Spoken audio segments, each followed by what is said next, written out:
Hi hello வணக்கம் and welcome to Aroma with Anu. நம்மளோட parotta சீரீஸோட 6th episode கிழி பரோட்டா. இந்த கிழி பரோட்டா செய்கிறதுக்கு முதல்ல அடுப்பை கொஞ்சம் லோ ஃப்ளேமில் வச்சுட்டு 3 வாழை இலையை நல்லா வாட்டிக்கோங்க.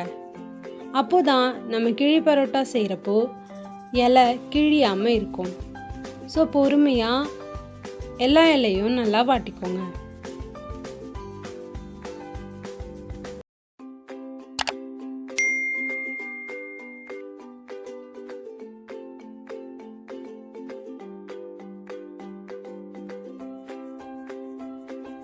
எல்லா இலையும் நல்லா வாட்டிட்ட பிறகு அதை ஒரு ஒர்க்கிங் சர்ஃபேஸில் இந்த மாதிரி ஒன்று ஒன்றா அடுக்கிக்கோங்க. ஃபஸ்ட்டு ஒரு இலையை கீழே வச்சுட்டு அதுக்கு மேலே ஒரு சின்ன இலை ஒன்று வச்சுக்கோங்க. அது மேலே அதுக்கு ஆப்போசிட் சைடாக இன்னொரு இலையை வச்சுக்கோங்க. அப்போ தான் நம்ம ஃபோல்ட் பண்ணுறதுக்கு ஈஸியாக இருக்கும். இப்போது நம்ம செஞ்சு வச்சுருக்கிற பரோட்டாவில் ஒன்று எடுத்து வச்சுக்கோங்க. இந்த பரோட்டா எப்படி செய்யணுன்ற லிங்க் கீழே டிஸ்கிரிப்ஷன்லேயும் மேலே கார்ட்லேயும் லாஸ்ட்டில் என் ஸ்க்ரீன்லேயும் கொடுத்துருக்கேன். மறக்காமல் போய் பார்த்துருங்க. இந்த பரோட்டா மேலே நம்ம ஏற்கனவே செஞ்சு வச்சுருக்கிற சால்னாவை ஊற்றிக்கோங்க. இந்த சால்னாவோட லிங்க்கும் கீழே டிஸ்கிரிப்ஷன்லேயும் மேலே கார்ட்லேயும் லாஸ்ட்டில் என் ஸ்க்ரீன்லேயும் கொடுத்துருக்கேன். மறக்காமல் போய் செக் பண்ணிக்கோங்க. இப்போது நம்ம ஏற்கனவே செஞ்சு வச்சுருக்கிற சிக்கன் சுக்காவை இதில் ஆட் பண்ணிக்கோங்க. இந்த சிக்கன் சுக்காவோட ரெசிபியும் கீழே டிஸ்கிரிப்ஷன்லேயும் மேலே கார்ட்லேயும் லாஸ்ட்டில் என் ஸ்க்ரீன்லேயும் கொடுத்துருக்கேன். மறக்காமல் போய் பார்த்துக்கோங்க. சிக்கன் சுக்காவை வச்சதுக்கப்புறம் இதுக்கு மேலே இன்னொரு பரோட்டாவை வச்சு அது மேலே திரும்பவும் சால்னாவை ஆட் பண்ணிக்கோங்க. இந்த ப்ராசஸை நீங்கள் எத்தனை வாட்டி வேணாலும் ரிப்பீட் பண்ணிக்கலாம். இது எல்லாத்தையும் வச்ச பிறகு இந்த மாதிரி ஒரு லேயராக நல்லா மூடிக்கோங்க. இந்த இலையை எல்லாத்தையும் நல்லா மூடிட்ட பிறகு இந்த இலையோட நாரை வச்சுட்டே நம்ம இதை கட்டிக்கலாம். ஒருவேளை உங்களுக்கு நார் இல்லைன்னா நீங்கள் நூல் கூட யூஸ் பண்ணிக்கலாம். இந்த மாதிரி அடியில் அந்த நாரை விட்டுட்டு ஃபஸ்ட்டு ஒரு நாட் போட்டுக்கோங்க.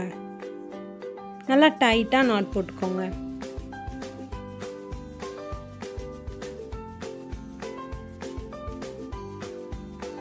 இந்த நாட் போட்ட பிறகு ஆப்போசிட் சைடில் இன்னொரு வாட்டி நாட் போட்டுக்கோங்க.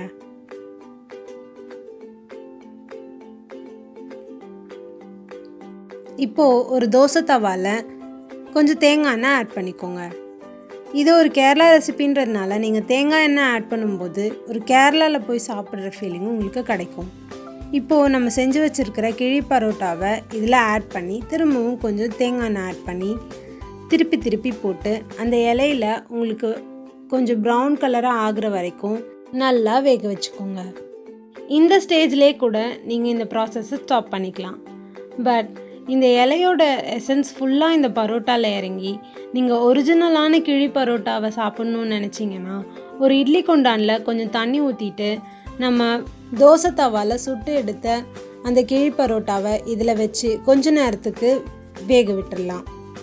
கொஞ்ச நேரம் வெந்த பிறகு உங்களுக்கு ஆவி பறக்க ஒரு அட்டகாசமான கிழி பரோட்டா தயார். இவ்வளோ கஷ்டப்பட்டு கிழி பரோட்டா செஞ்சு இதை ஓப்பன் பண்ணும்போது ஒரு அருமையான ஃபீலிங் வரும் பாருங்க. அதெல்லாம் அனுபவிச்சாதான் தெரியும். இதை நீங்கள் மறக்காமல் ட்ரை பண்ணணும். அப்போ தான் இந்த ஃபீலிங்கை நீங்களும் அனுபவிக்க முடியும்.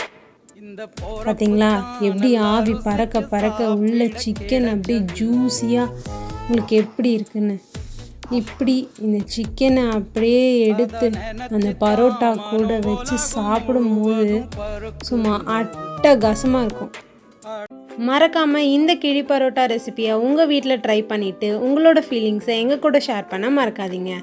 நம்ம ஆரோமா வித் அனு சேனலை சப்ஸ்கிரைப் பண்ணி பெல் ஐக்கானை கிளிக் பண்ண மறந்துடாதீங்க.